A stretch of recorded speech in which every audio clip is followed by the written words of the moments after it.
Everyone, আসসালামু আলাইকুম। সবাই কেমন আছেন? অনেকদিন যাবত পর চলে এলাম একটা নতুন ব্লগে আপনাদের সামনে। আমি অবুকর আর ভিডিওটা দেখতে দেন। আজকে কিনে হয়েছিল আমাদের পাখির সেটআপের পাখির খাবার দিব, পাখির কিভাবে যত্ন করি আপনারা দেখবেন। আমাদের কোন পাখি কি ধরনের খাবার দই আর আমাদের পাখিদেরকে কিভাবে যত্ন করি, তাদের কি জন্য আমরা আজকে ভিডিওটা হয়েছিল। অনেকে আমাদের অনেকদিন যাবত কমেন্ট করতেছিলেন, ভাই আপনার কি কি সেটআপের কি কি পাখি আছে আপনি দেখেন। আমাদের আজকে হলো বর্তমান 15 জোড়া পাখি আছে।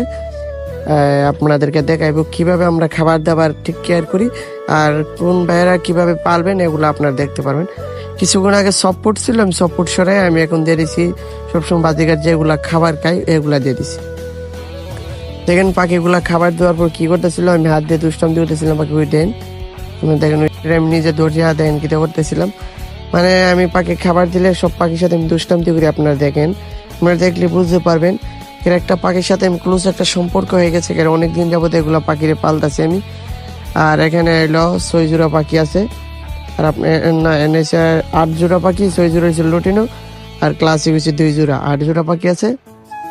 আর নিচে 1 জোড়া ভালো মেডিসিনের 1 জোড়া পাখি আছে। এখানে আছে 4 জোড়া পাখি। 4 জোড়ার খাবার দিব। এখন দেখেন আমরা প্রতিটা পাখির খাবার দিয়ে দেখেন খাবার দিলে কি অবস্থায় পাখি। আমাদের সেটআপে যে সুন্দরগুলা পাখি আপনারা দেখতে পারবেন। আর আপনারা তো ইন্টারতে দেখছিলেন, দেখেন পাখিগুলা সফট দেওয়ার কারণে পাখিগুলো সফট খায় না। আমাদের সফট 1 ফুট খাবার একবারই খায় না আমাদের পাখি। এই জন্য এগুলা পাখি খাবার দেওয়ার পরে এভাবে খেতেছিল। মানে আমাদের পাখিরে আমি 3 ঘন্টা যাবত খাবার দেওয়া বন্ধ রাখছিলাম। 4টার দিকে খাবার দেওয়া বন্ধ করছি, বাজে এখন 7টা বাজে। এখন খাবার দিয়েছি, 3 ঘন্টা পরে খাবার দিলাম। সব পাখিরে খাবার দেওয়ার বন্ধ রাখছিলাম কিছুক্ষণের জন্য, একটু আমাদের পাখির চেক করার জন্য কি অবস্থা পাখির খাবার দাবার কিভাবে হলে। আপনারা অনেকে আমার কাছে কমেন্ট করেন বা অনেকে আমার কাছে জানতে চান পাখি পালতে গেলে কি ধরনের ট্রিটমেন্ট দরকার। আমি বলবো যাদের কাছে সময় আছে তারা পালেন পাখি, আর যাদের কাছে সময় নেই তাদের না পালাটাই ভালো। এটি হচ্ছে বাদাম, আমাদের কোনোর পাখির জন্য আমরা নিয়ে যাচ্ছি। কোনোর পাখির বাদাম দিয়ে আমি আর অন্য অন্য জিনিস আমি খাওয়াই। আমি 1 ফুট বা এগুলো খাই না, বাদাম সবজি জাতীয় কিছু জিনিস দিয়ে আমি আমাদের সবগুলো আমি এখন খুলতাছি পানির পাত্র, এগুলা মানে পানি যেগুলা পাখি দিয়ে রাখি এগুলার খুলতাছি। আপনারা দেখতেছেন আমাদের পাখিরা সব ধরনের টেক কেয়ার করি। আমি প্রতিদিন একবার পানি চেঞ্জ করি। চেষ্টা করবেন দিনে একবার হলো পানি চেঞ্জ করার জন্য। আমি প্রতিদিন রাতে চেঞ্জ করি, প্রতিদিন রাতে খাবারগুলা চেঞ্জ করে দিই। আপনারা চেষ্টা করবেন আরও যদি পারেন পানিগুলা 2বার চেঞ্জ করতে, খাবারগুলো 1বার চেঞ্জ করলে খুবই ভালো হয়।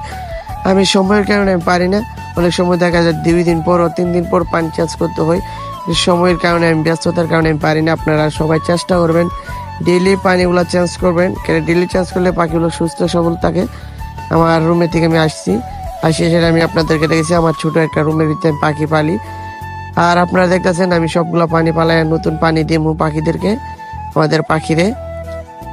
আর আপনারা দেখতেছেন আমি কল দিয়ে চারটা পানি পুরাইতেছিলাম, আপনারা দেখলে বুঝতে পারবেন। আর আমাদের বাইরে খুবই সুন্দর। অনেকে আমাদের কাছে কমেন্ট করছিলেন, ভাই আপনাদের পাখির ভিডিও দেন।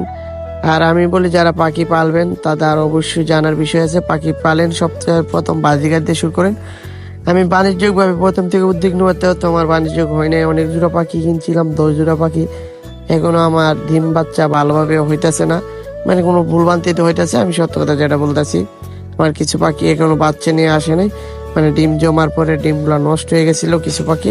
আর কিছু পাখি ডিম বাচ্চা ফুটবার এমন পরিবেশ আছে। আর আপনাদেরকে সবকিছু আমরা শেয়ার করব। আমাদের পাখির সেটআপে আমরা এখন চলে এলাম। পাখির এখন পানি টানি আমরা দেবো। দেখেন উপরে আমার 2য় গাছাতে দিলাম, এখন দিলাম 3য় গাছাত, 4র্থ গাছাত দিলাম, মানে প্রথম গাছাটা দিলাম আমরা দেখতে পারতেছেন। আর এখন দিলাম আমার ভালো 1 জোড়া পাখি, মানে আমাদের সবগুলো পাখিরা খাবার দাবার দিলাম। আর এখানে দেখতেছিলেন আমার একটা পাখির লাডি গুলা দিয়ে আমি দিয়েছিলাম পাখি বসার জন্য। এখানে দিয়েছিলাম কেন একটা পাখিরে এগুলা লাডি ভেঙে গেছেন। এরপরে দেখলাম না ওই লাডিটা ভাঙে না, এই লাডিটা ছুটে পড়ে গেছে।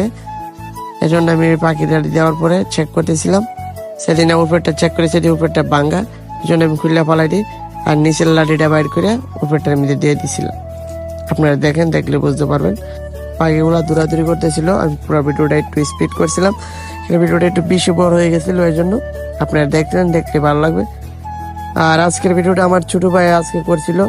আর দেখেন আমাদের প্রতিটা ক্লিপ লাগাইলে সেখানে পাখিগুলো একটু দুষ্টু বেশি, এই জন্য আমরা ক্লিপ লাগাইলে পাখিদের জন্য আজকে আমার পুরাটা ভিডিও আমার ছোট ভাই করে দিয়েছিল। আমার ছোট ভাইয়ের আমি দেখাবো, আপনাদের দেখতে পারবেন। আর এই যে এটা হলো আমার কোনোর পাখি, আপনারা দেখেন। এই যে আমার ছোট ভাই আমাকে আজকে ভিডিও করেছে, ফার্স্ট টাইম কোনোদিন যে এত সুন্দরভাবে ভিডিও করতে পারবো আমি ভাবতেও পারি নাই। আপনারা যদি আজকে ভিডিওটা ভালো লাগে, আপনারা সুন্দর মতো দেখেন, আপনাদের কাছে ভালো লাগে। এটা হচ্ছে আমাদের রুমে। ভিডিওটা দেখে যদি কারোর কাছে ভালো লাগে ভিডিওটা লাইক কমেন্ট করবেন আর আমাদের চ্যানেলের পাশে থাকবেন। আর নতুন নতুন পাখির কোনো সেট আপ নিয়ে অনেকদিন যাবত অনেকেই কমেন্ট করতেছিলেন ভাই আপনাদের পাখিগুলো। আমার আজকে 2 দিন আগে কয়েকজন বলছিল ভাই আপনার পাখি পালেন, যে পাখির কোনো ভিডিও পাই না আমরা, কি পাখি পালেন বিস্তারিত এগুলো আপনারা দেখবেন, দেখে বুঝতে পারবেন আমি কি ধরনের পাখি পালে আর কি পাখিরে কিভাবে সময় দিতে হয়। আপনারা পুরো ভিডিওটা দেখলে বুঝতে পারেন। আজকে এখন যেতে পারি, নেক্সট ভিডিওতে দেখা হবে। আজকে এখন যেতে আবার বলতে ভিডিও আজকে এখন যেতে, নেক্সট ভিডিওতে দেখা হচ্ছে। আল্লাহ হাফেজ।